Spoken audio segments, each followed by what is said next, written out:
Hi everyone, welcome to our webinar today. The topic for today's webinar is Massachusetts Accelerating Clean Transportation School Bus Program. This webinar is being presented by the Clean Energy States Alliance, and we have an excellent panel of guest speakers with us today. But before we get to them, I'd like to go over some webinar logistics.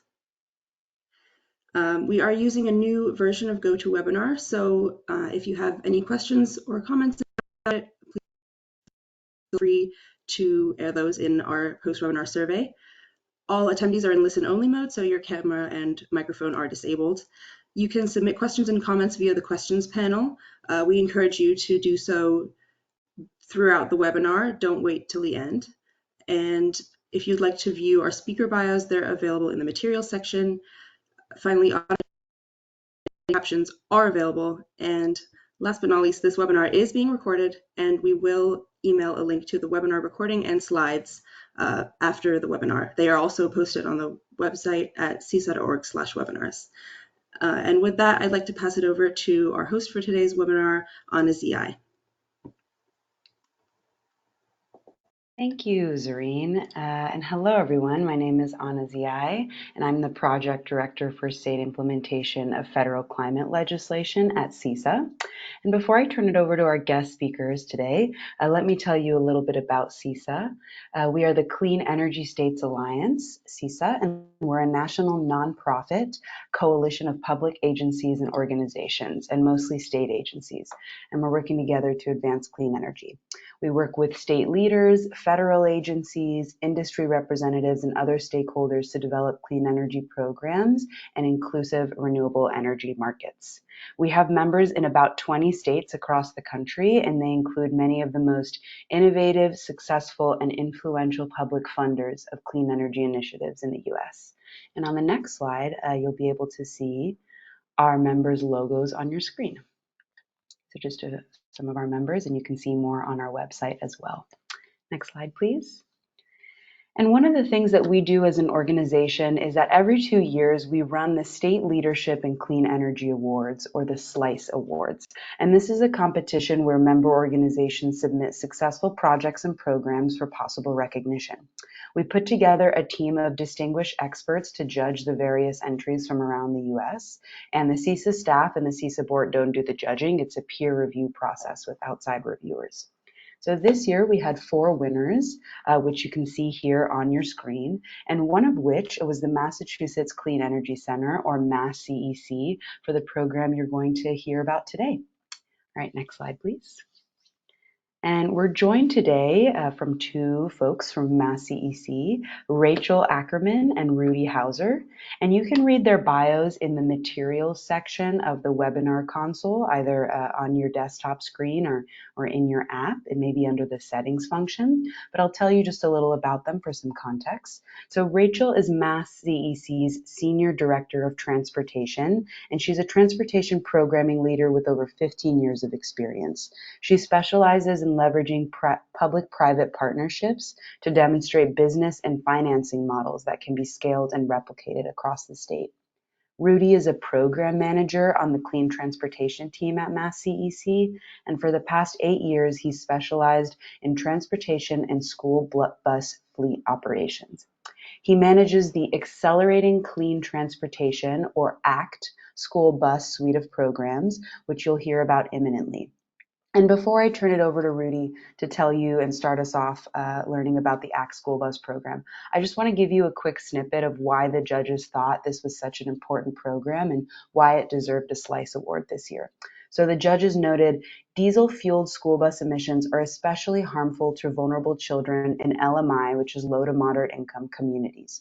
This program leverages and complements federal programs, and it's a thoughtful approach to equity, creating tangible public health benefits while decarbonizing transportation. By working with school districts to increase a wide range of capacities needed to roll out a successful conversion to EV buses, this program stands out. And with that, I'm going to turn it over to Rudy. Thank you.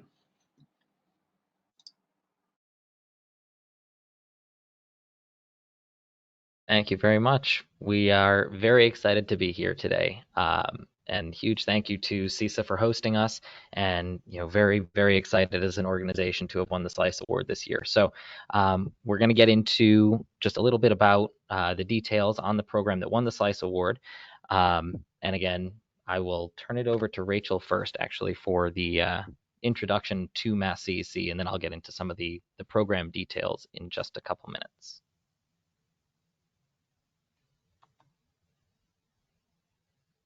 Thank you. The Massachusetts Clean Energy Center is a quasi-state organization, so very closely with state organizations across Massachusetts. As you'll be able to see on the next slide, we sort of have 4 focus areas. Our overarching goals are very much focused on reducing greenhouse gas emissions across the Commonwealth, as well as increasing economic development. So our climate tech team focuses much more on early stage technology development. Large-scale deployment focuses on larger-scale renewables being deployed across the Commonwealth in preparation for that, including our New Bedford Port Terminal and our Charlestown Wind Turbine Blade Testing Center. And our Clean Energy and Climate Workforce team focuses on creating jobs and training within the workforce space for clean energy. Our program fits within the Accelerating Decarbonization Suite.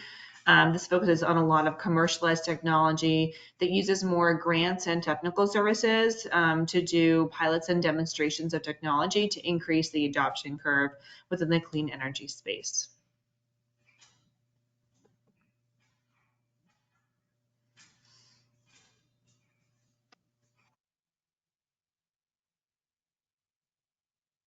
Awesome. Just waiting for that slide to advance.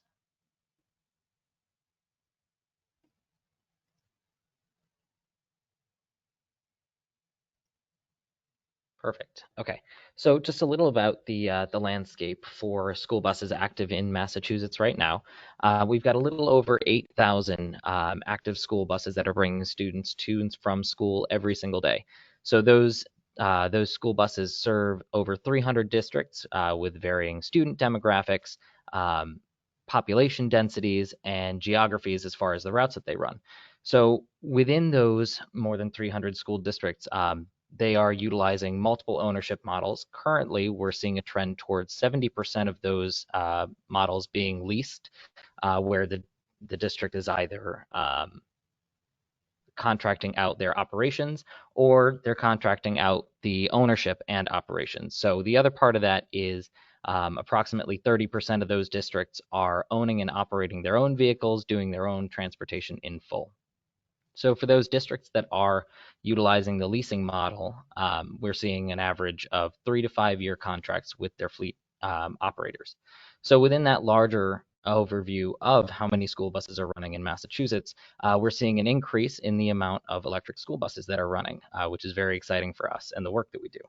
So currently, there are over 250 electric school buses that are in various stages of planning, operation, deployment, and we're seeing that number grow, which is very exciting for us. So deploying those school buses is more than 15 districts that are also in various stages of doing so, and we're excited to engage with additional districts as we're going on. So within the trend of electrification, we're seeing, again, that varied ownership model. So trending towards split 50-50. Some of those districts are choosing to lease their vehicles and contract out their operations. The other 50% are choosing to own and operate their own vehicles. For those districts that are contracting out services, we're seeing a divide in the type of contracting that they're doing. The standard 3 to 5 year contracts that are more traditional within the space. And then one of the emerging contract models is electrification as a service. So a district can contract with an entity that'll put up the capital to purchase the school buses, the infrastructure, and they retain ownership of that. And then we're seeing those contracts run around the life of the vehicle, so around that 10-year mark. All right, I think we're ready for the next slide.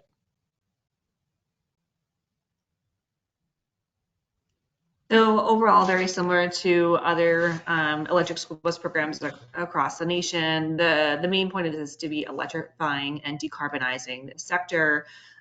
Through this is a combination of financial but also technical support. So we're providing grant funding through our deployment program, which Rudy will get into in a moment, as well as technical services. And we've seen there's really a need for technical services across all of our programs working within the school bus space, whether there's a third-party provider or direct ownership. And again, just making sure that we're maintaining the momentum that's coming out of this space. What we saw back in 2021, we were first doing some of our initial demonstration projects within the medium and heavy duty space, is really school buses coming to the forefront of willing to take on even smaller deployments, but still, 1 to 3 buses at a time. You can see a couple examples of some public school systems here, Arlington, Beverly, and Cohasset. Very, very small numbers compared to what we're seeing now for school districts, but it gave us some good lessons learned without having a very large scope in terms of what we need to incorporate in the ACT School Bus program. So I definitely encourage states to think about doing something small and test the waters and get those lessons learned from your specific state issues. And we're still taking lessons learned from these projects, Beverly, Cohasset, and Arlington, who are in the later stages of deployment. And they're flagging barriers for us that we can mitigate on a one-off basis with them before working with a larger cohort. This helped us develop the 2023 launch of the ACT School Bus program that came in tandem with the Clean School Bus release. 2 programs under this that we're just about to go into: fleet deployment, which is for actual deployment of the school buses, leverages funding and technical services. And then sort of a precursor to this program is an advisory services program to help schools and third parties prepare for electrification in the future and know what kinds of questions to ask.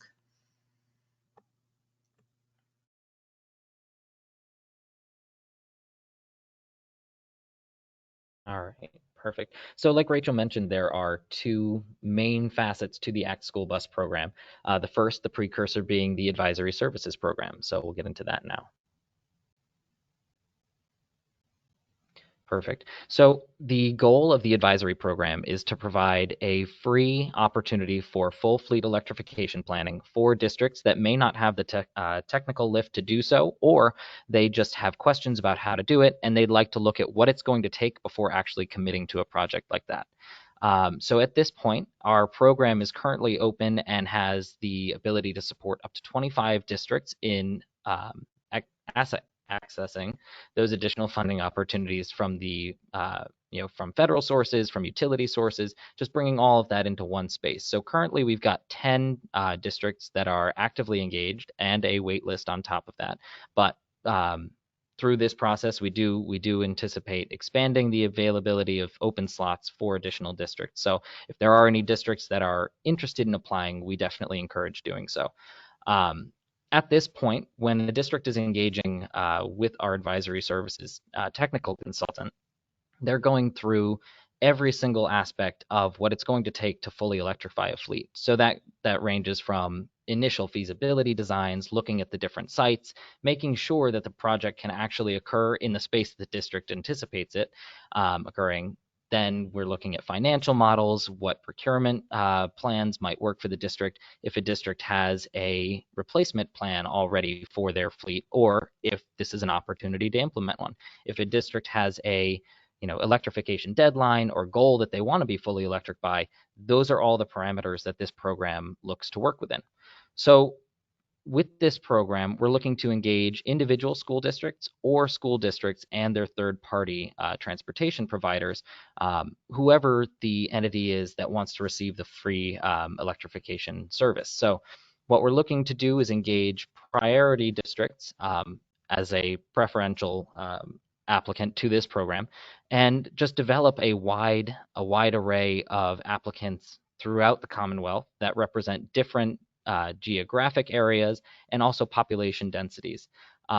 The goal of this program is to represent as much diversity as possible, so that when we're going forward with these fleets in deployment or assisting other fleets through advisory, we have as much knowledge as possible from as wide a base as possible. Like Rachel mentioned, diversifying how much we can get from our lessons learned to then impact any additional fleets that we engage with.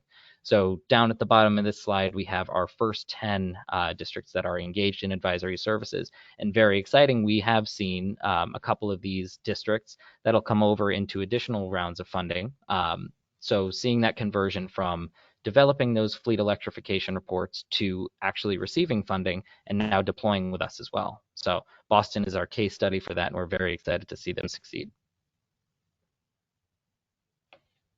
All right, we'll go to the next slide. Perfect. So the other part of the program is our fleet deployment side. So this is where we take the theoretical and then we actually bring state funds, MassCEC funds, to those districts to help them deploy. We also bring a technical consultant to help act as a project manager to bring those districts through every single step of the process and make sure they're hitting their federal deadlines. So we can go to the next slide.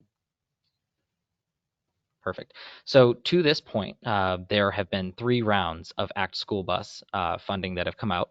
The first round was awarded in December of 22, where MassCEC provided a little more than $9.4 million in state funding to complement the federal EPA Clean School Bus program. So we had awarded 6 districts under this round of funding, and through the funding provided by MassCEC, we're looking at deploying 65 electric school buses with these districts. So this round of programming is wrapping up pretty shortly here in the next couple months, and these districts are all at a point where they're either receiving their buses, they're interconnecting with their utility, or they'll be doing so shortly. So we're very excited to see this first round of programming really get to a place where we're realizing the impact that these additional state funds can have in addition to the technical assistance provided to these districts. What we try and do with each round of funding is pair a district with the technical consultant in a way that they can essentially identify every single pain point that might exist through the deployment process, and then assist the district in hedging those bets, avoiding those obstacles before we get to that point to make the process as smooth as possible. So we can go to the next slide. Perfect. So in our second round of funding, which was most recently awarded in April of 2024, MassCEC provided a little over $4.2 million, again, complementing federal funding from the EPA.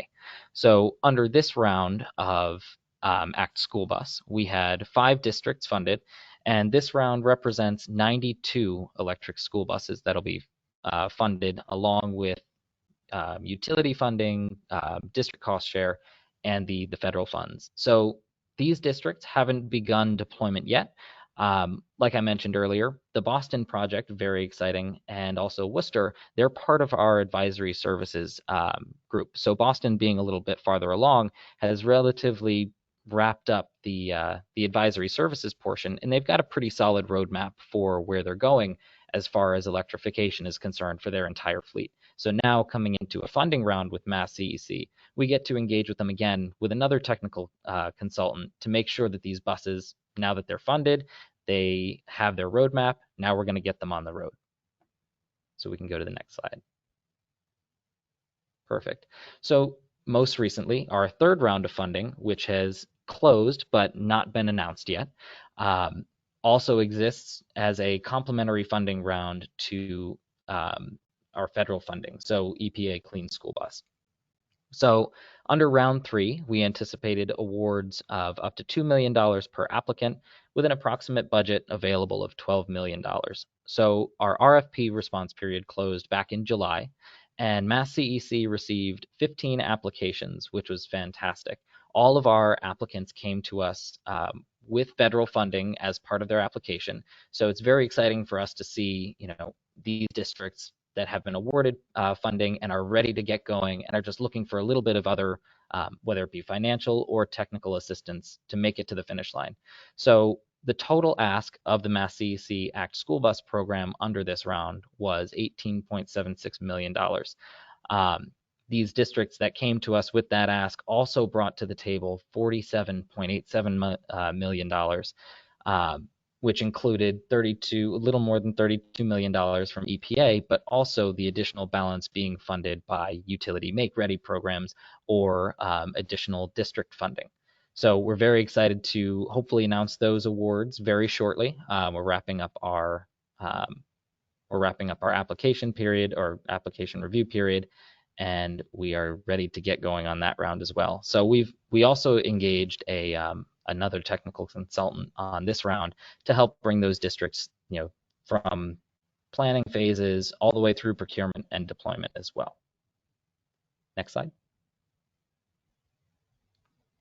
So through 3 rounds of funding, MassCEC has recognized some pretty substantial wins. We're very excited about where the program started, where it is now, and where it's going to end up, in future rounds of funding that we can deploy.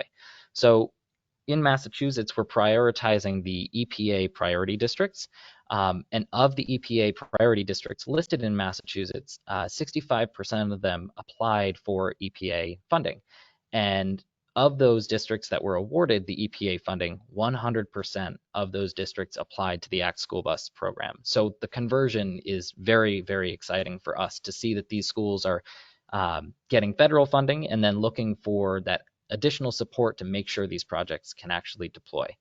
To this point, MassCEC has leveraged more than 5 times the amount of funding that it has provided for these 3 programs, representing a little over $90 million in external cost share brought to these projects, again, through federal sources, utility sources, or district sources, supporting the electrification progress.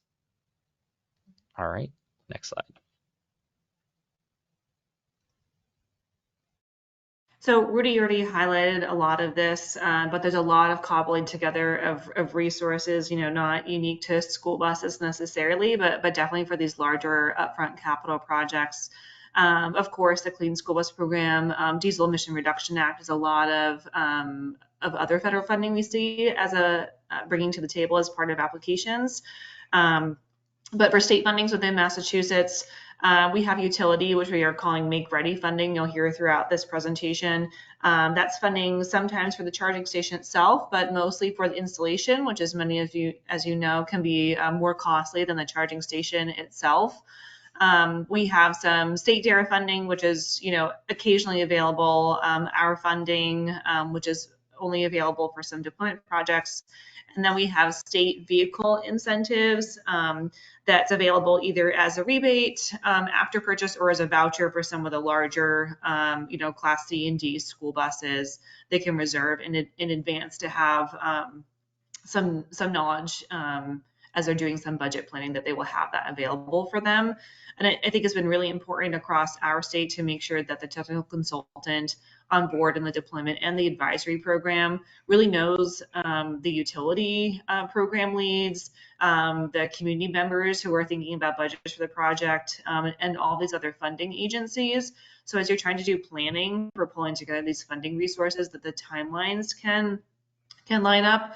And then additionally, some of our state programs for funding or utility programs, depending on the sources of funding, you either are or are not able to piecemeal some of these together. So I think having that technical consultant to really walk you and the schools and the third parties through that process to make sure that all those can line up, the timeline is there to help support the process.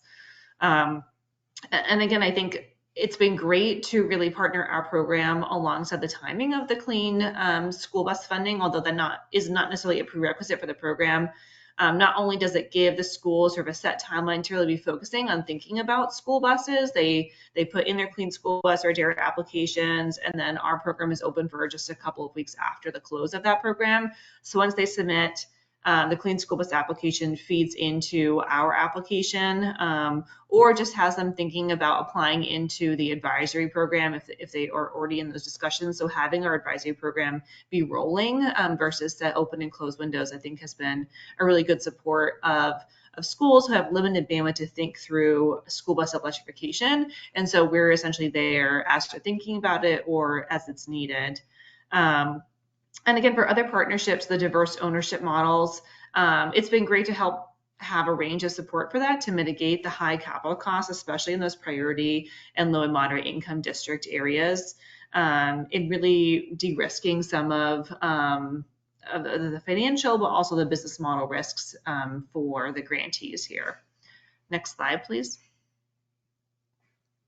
And that gets us onto this equity-focused conversation. So we do have some prioritization for the EPA priority list, again, just to make it as simple as possible for school districts who are already looking at that list and thinking if they qualify or do not qualify.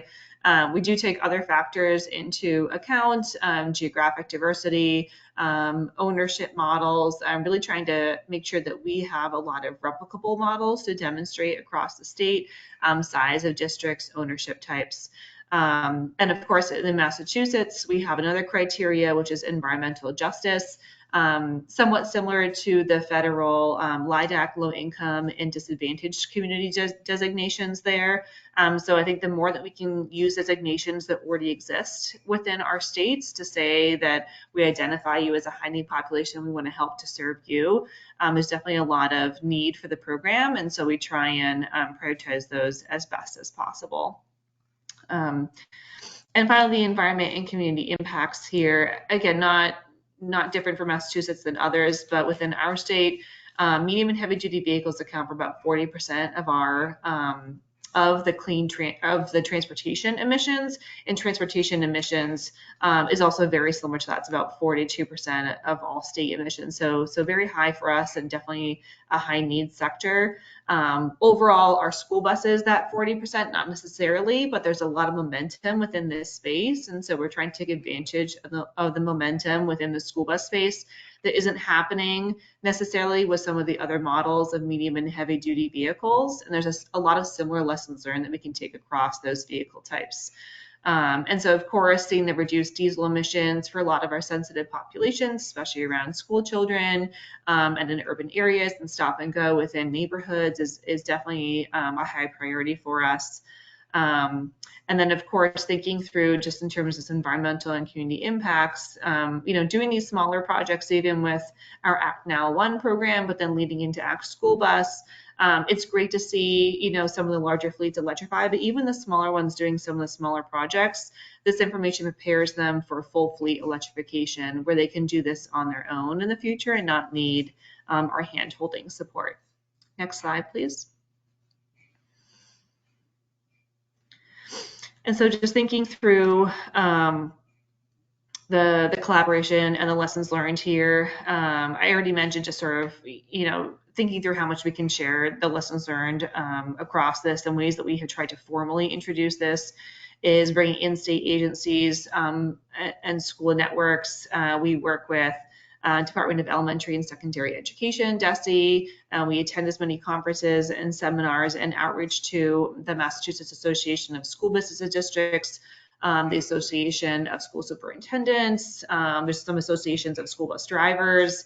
There's associations of third-party operators. So again, leveraging the entities that already exist and bringing the information to them in a way that they can understand it and sort of fits what they're looking for in terms of helping them do their jobs. And then national outreach, CESA, this is a great platform. We've spoken with, NREL, WRI, EPA, just trying to have as many, ongoing communications and meetings to make sure that we're sharing these lessons learned across those platforms. And we're learning as well, of course, and always happy to share this out in terms of our program design and program design documentations. So definitely reach out if you want to have further conversations about that. I think some great things to highlight here for lessons learned that we're really still working through. Schools and third parties, it's always the level 2, level 3 conversation. Level 2 can get installed faster. Level 3 may have some delays, but level 3 DC fast charging stations can get you into programs where you can get revenue streams back from utility programs where level 2 might not be able to. So that has definitely been a large conversation for us for initial deployments versus later stage deployments. And I think probably a lot of states who are having supporting programs will struggle with that as well. Restrictions on utility funding maybe is unique to Massachusetts. We have a single site rule currently for the charging station make-ready funding. So if you do an initial deployment of 1 or 2 buses and you put in 1 or 2 charging stations and you get utility funding for those 2 charging stations, then if you say that went great, let's electrify the next 100, you're not allowed to get any more utility funding for that same depot location. So you essentially got funding for 2 charging stations instead of potential funding up for the 100 charging stations that you installed. So again, another really good reason to have a technical consultant on board. There are just a lot of, minutia there in some of the funding and regulations that you might not be aware of when thinking about the planning.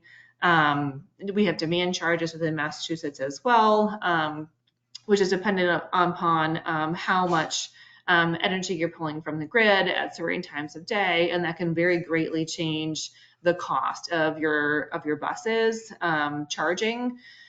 And so thinking about times of day and how to minimize that is very key in terms of getting your economic return on these projects. And then finally, this is newer for us, and we did not work with this during our early stage projects, but the third-party agreements, we're really trying to look at how we would mitigate overages for electricity cost versus how contracts are pre-structured for overages on gas or diesel usage. And if the third party has ownership and is in charge of operating when the buses are charging, how much the school districts have to pay for those overages costs if that's not built into their contracts. Same just working through pass-through on funding for districts who are receiving federal funding or Massachusetts or other funding. How can they pass that on if they don't want to retain ownership? So again, there's a couple others listed here. Happy to talk in more detail in the Q&A if you want to go through any of these. But I think there's definitely, again, a lot of kind of gotcha moments as you get deeper and deeper into these projects. And it's great to share that with other projects around the U.S.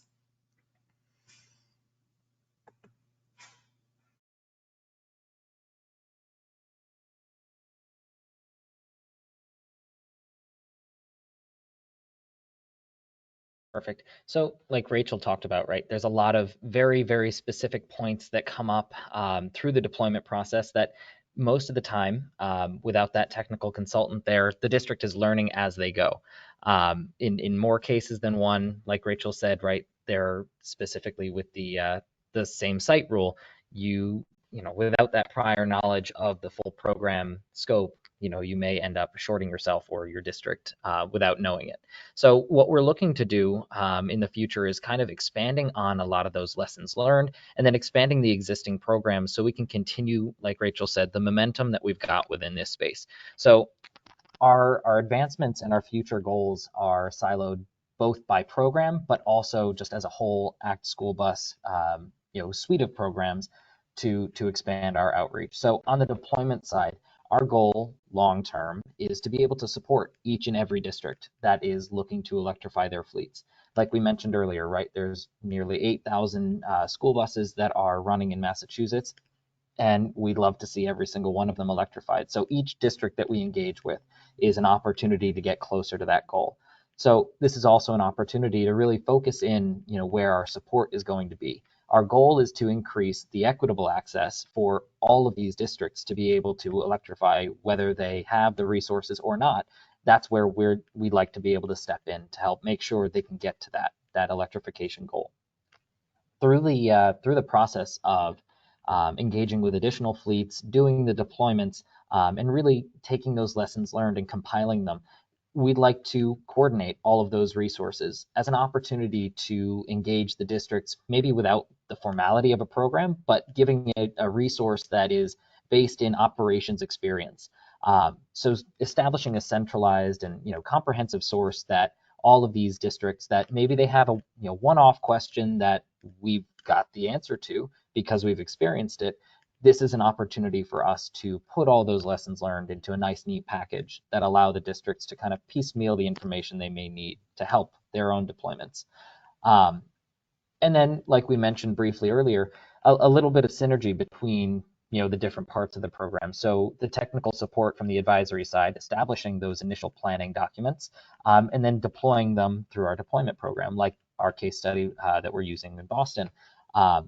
Seeing what happens when we have the ability to engage with a fleet, really understand the full scope of what their needs are as a district, develop a plan for how to get to 100% electrification, and now come back later, deploy additional funding to help get them to those goals. So planning that program synergy in the future as we've got more schools moving towards deployment.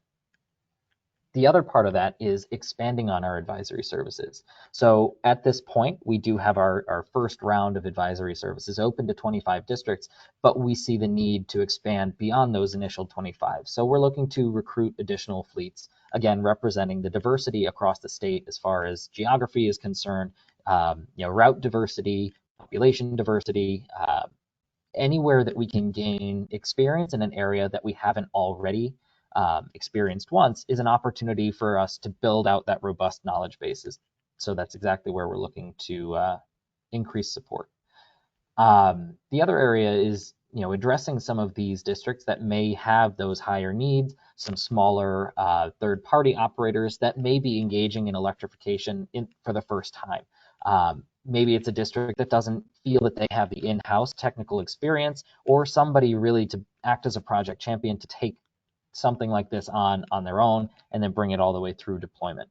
We're looking to engage those that that are interested but maybe need a little bit of extra support. So within the advisory program, we're looking to expand beyond just the full electrification plan.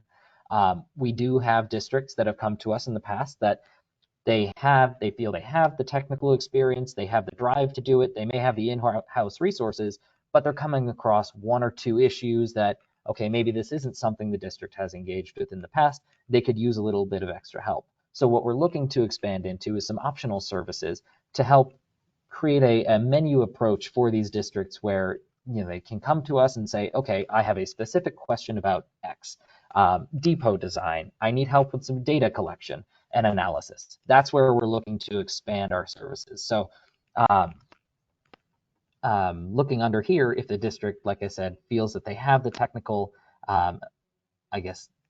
the technical resources to engage in fleet deployment, but they've got a question, we'd like to engage on some one-on-one coaching calls, an opportunity to have that hour of just conversation about the issues that have come up.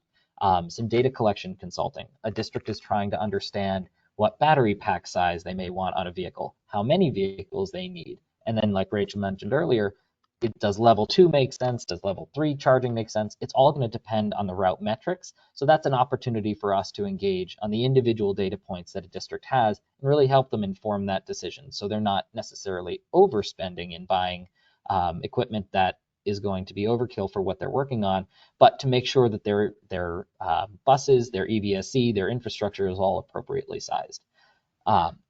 Additional support for some of those smaller and mid-sized operators that may be engaging in fleet electrification for the first time. They're large enough that they've got multiple districts working with them, but not quite large enough where they've got an entire department siloed towards electrification. The other part that we want to start engaging in is cohort coordination calls. So as we have more districts working through the deployment process, we'd like to bring those districts together to really hash out those lessons learned, get them in a single space, and then inform some of the Q&A documents that we'll put together as well. So having those peer-to-peer resources essentially with those districts that have been through deployment is really helpful to inform additional deployments because all of their experience is based on the actual operation, less on the projection of what their fleets are looking like. And then looking forward even more to the future, as we're seeing these larger and larger fleets, like Rachel mentioned earlier, there are some sites where an entity would like to have their depot, but they're running into load constraints where the utility just can't support the amount of load it would take to electrify an entire fleet.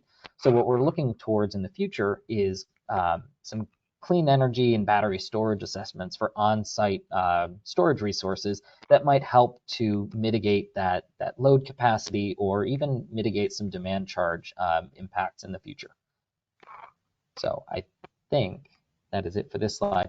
So overall, that's just a pretty high level overview of our deployment and advisory services, all under the ACT School Bus suite of programs.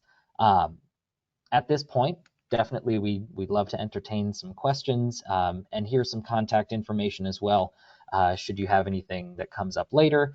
We're just very, very grateful for this opportunity to speak to everybody today, and I will turn it back to our panel team. Thank you so much, Rudy, and thank you, Rachel, as well, for those excellent presentations. We're going to jump into the Q&A sessions. If you'd like, Rachel and Rudy, you can keep your cameras on, but up to you. And you can also see here that we've posted MassCEC's ACT School Bus Program link in the chat as well, so you can go there for initial deep diving and then message Rudy or Rachel should you have any more questions. So we have some questions from the audience for you folks, and Rachel and Rudy, you can decide which of you will answer each of them. But the first audience member asks whether this funding includes EV infrastructure installation or solely for ESBs. And I think you said there's other state funding that covers installation instead, but can you expand a little more on that? I'm happy to take that one, Rachel. So yes, our program does support EVSE and installation. What our funding is intended to do is be super flexible for the district's needs. We see the varying need from site to site, and then from I guess project to project. We really just want to be able to support deployment as a whole. So should the district come to us with an identified need that they've got their buses funded for whatever reason, but the funding towards the infrastructure is where they're struggling, we're happy to earmark more of that funding towards those eligible costs. There are very few circumstances where we find a cost that's not eligible under our program. Like I said, it's intended to be very, very flexible, just to make sure that the district can actually deploy their program. In Massachusetts, we do have additional utility funding that is offered. However, we do run into occasional stacking issues, so we can't pair our state funding with the utilities state funding in some cases to fund the same exact project.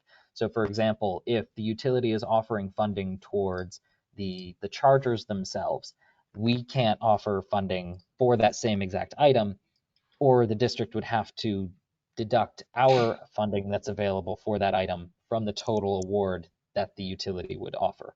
So we try and silo our funding towards items that maybe the utility isn't offering to cover, to make sure that we can maximize the funding that MassCEC has available. That's I think great. to add a little more context, some other examples are staffing, depot design, additional site and engineering work. If a new facility has to be constructed, any of those are all eligible, because often an initial deployment of electric school buses means a lot of that site work has to get redesigned. And we know that the Clean School Bus and DARA funding is intended just towards capital costs. And so we like to make sure that we can cover the rest of the remaining project costs. Okay, great. And Rudy, you mentioned working with utilities, so I'm just going to jump the queue in the questions quickly to address a related question. So audience members are wondering first if you can expand on the utilities role in the ACT deployment program. And then also you just spoke of some, but some of the specific challenges or lessons learned from working with utilities on this project. Definitely. So just in general, the guidance is to engage your utilities as early on in these projects as possible. They have a huge role that honestly, most of the times is understated when we're sizing out these projects, because we get presented with the very public facing side of these projects. We see the bus, we see the charger, but oftentimes until we engage the utility, we don't see the amount of work that may need to be done on the utility side to make sure that the service into the site is robust enough to handle what the district is intending on doing. So while our program will engage the utility occasionally on behalf of the grantee, the district, whoever it may be, that is definitely super project specific. But just as a general rule, we do recommend to our grantees that they engage their utilities as early as possible, even before going for funding sometimes, just to make sure that the utility knows what loads may be coming in those areas, to have those super early on conversations about how much the utility may need to put into their side of the meter upgrades before a site deployment can even happen. And I think one of the examples, besides just, we're putting infrastructure here and here's how the funding streams work, but and you could call it other issues. I think something we highlighted slightly in the slides is that level 2 versus level 3 charger. And as Rudy mentioned, the utilities want these projects to happen and they do need to know early, but they often get pulled into our working or construction calls, whoever the local representative is from that utility, to talk through like what would the timeline be if we did go with level 3 instead of level 2. If we did a mix and we were able to sort of like, charge the buses enough with level 2s while the level 3 still was being installed. So they very much are a partner. And luckily in Massachusetts, they understand that we want these projects to happen and they're willing to be very, I think, upfront and very strong participants in those projects. Great. And for the utility make ready funding contribution, is there a specific budget or max site incentive level? It really depends on the utility. We're sort of using this overarching make ready funding for all of them. There's two major investor owned utilities, National Grid and Eversource. There's also a Unitil program. And then there's several municipal light plants across the state that have their own incentive programs. We can get back and add on to anybody who wants to reach out directly for what that max cap is per se right now. The programs also do oversubscribe. It's not unlimited funding. So some of the programs are closed right now for some of those utilities, but we hope they're going to be opening again. Those happen, unfortunately, in a 3-year cycle, so it can take a bit of a time. So if anybody has specific utility and or program questions, definitely reach out to us. We can answer them or find the correct utility contact to answer that. Someone else says, really helpful and interesting to hear how you're aligning your support to complement the federal opportunities. Have there been any issues or barriers that you've had to work around in blending the programs?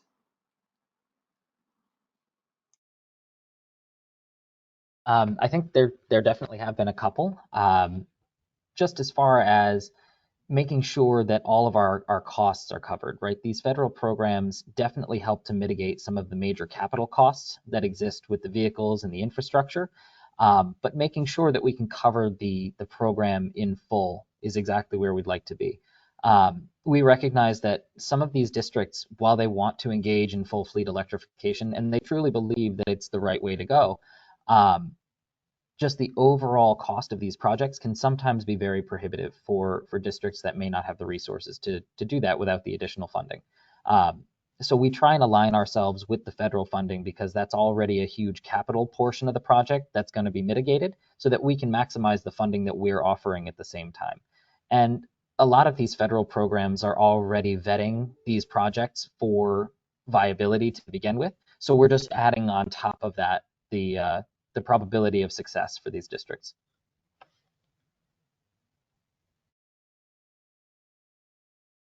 Great. And could you share an example of what the advisory services address and the resulting recommendations? Absolutely. So like we mentioned before, right, it is truly meant to be a full fleet electrification plan that involves every single aspect of the deployment process and then operations beyond that.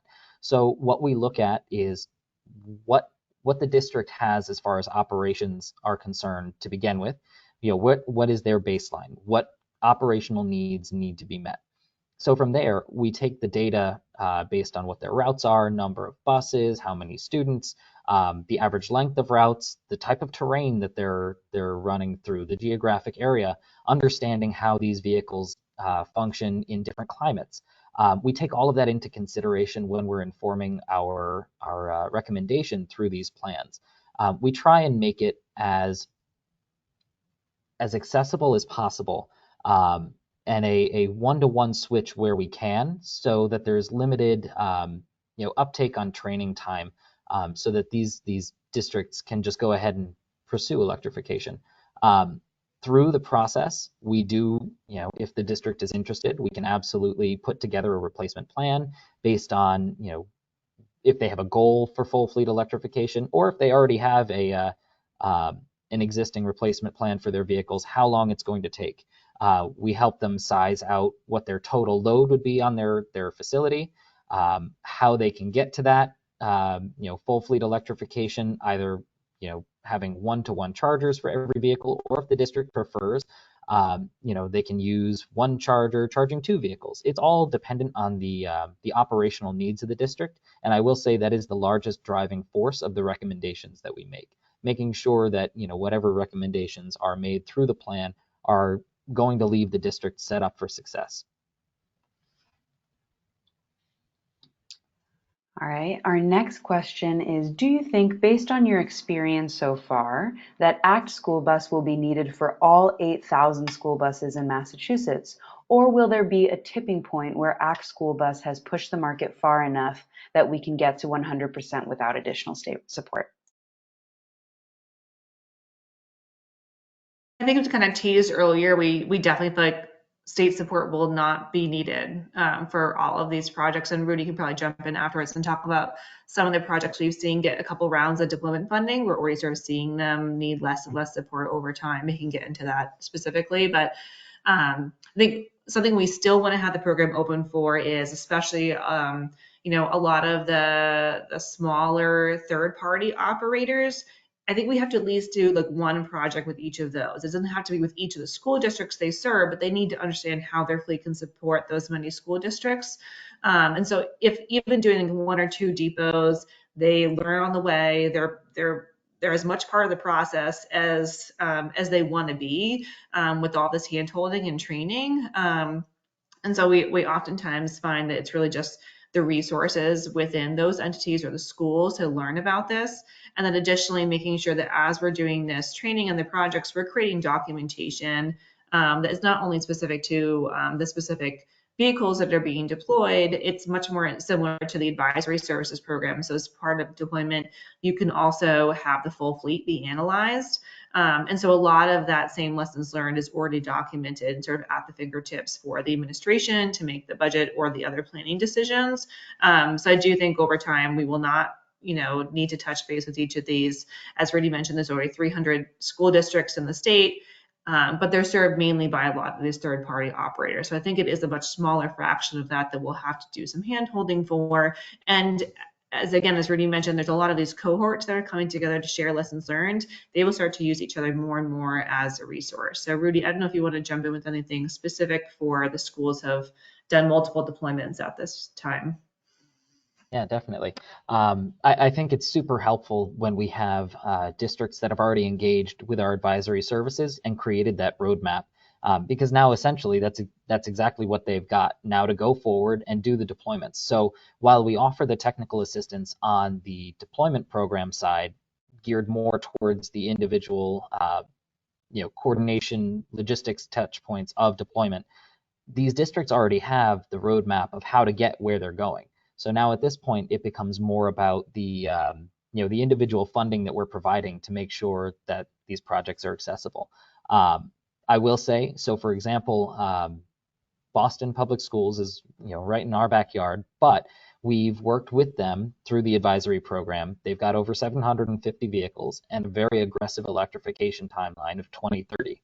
So what we've done through the advisory program is created that timeline, that roadmap, to make sure that they'll hit that 2030 goal. We've done the data analysis, and it shows that this project is absolutely possible. So now with that information being generated through the advisory program, they have all of the information they need to now deploy vehicles, a certain number every single year, all spelled out in that plan, and how to get there.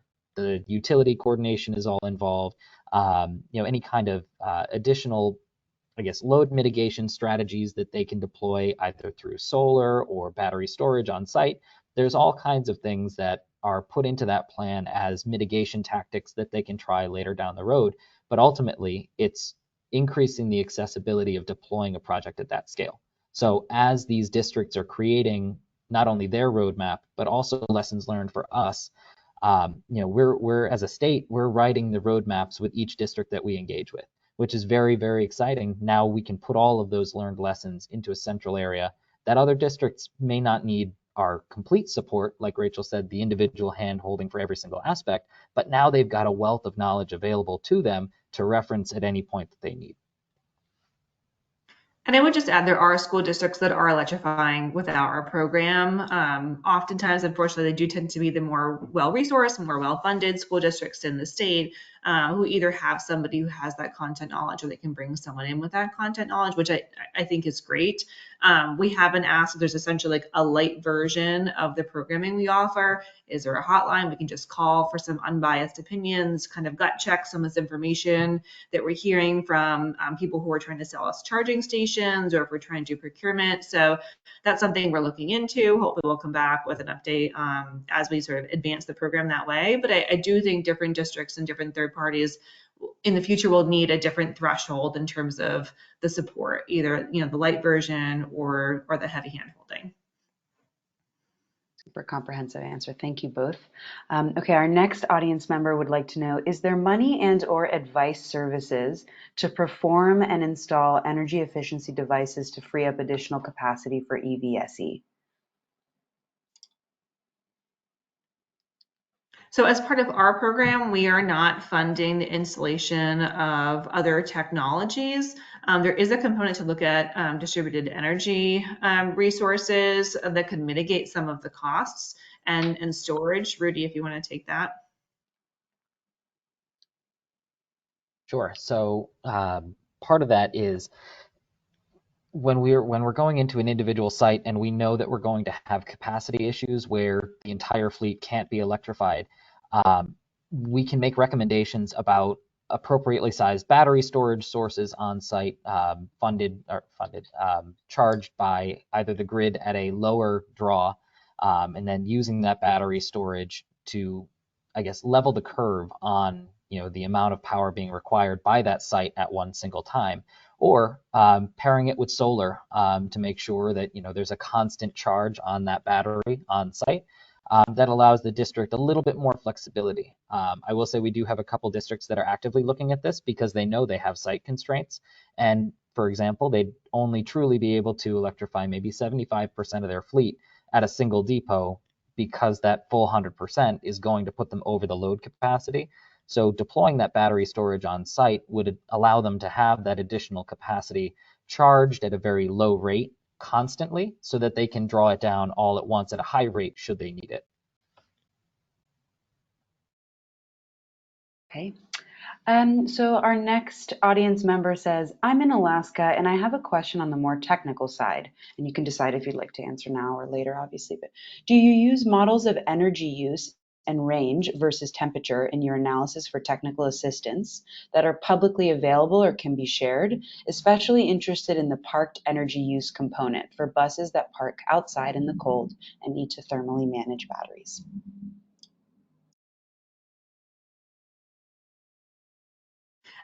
Yes, temperature definitely a concern of the program. Rudy has dealt with this in some other states as well, so he can jump in on this. Yeah, all the information we're creating is essentially public, so happy to share that with you. I'd say definitely reach out to Rudy's contact information in the slides and we can follow up one-on-one.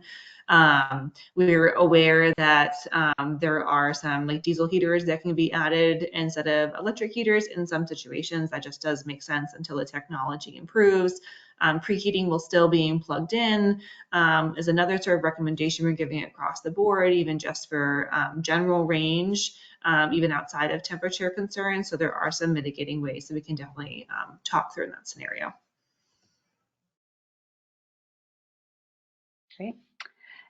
For states considering deploying programs like this, what level of staff capacity is dedicated to this? Do you have lessons learned to share from the experience of contracting out the TA services? Yes, definitely. So we initially developed the program. We only had one full-time staff person on this project. They were pulled in a couple of different directions, but was mainly focused on developing the deployment and the advisory services program. In general, for our staffing of that, advisory services has been a little bit more hands-off.